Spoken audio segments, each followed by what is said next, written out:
মোহাম্মদ ইউনূস সাহেব ভালো মানুষ, তাকে বিচারিক ঝামেলা করা হচ্ছে এবং উনি তার বিরুদ্ধে কোনো সাইন করবেন না, এটা হঠাৎ করে উনি বললেন।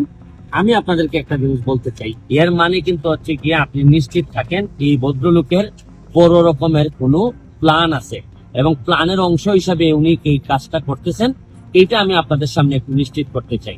আমি আপনাদেরকে একটা কথা বলতে চাই, ডক্টর মোহাম্মদ ইউনূস যখন প্রথমে নোবেল পান, প্রথমে আমরা সবাই কিন্তু আনন্দিত হয়েছি, কিন্তু একটা কারণ এখন পর্যন্ত আমি মিলাইতে পারি নাই, যে ক্ষুদ্র ঋণ সুদের ব্যবসা করে একটা মানুষ কিভাবে নোবেল পায়।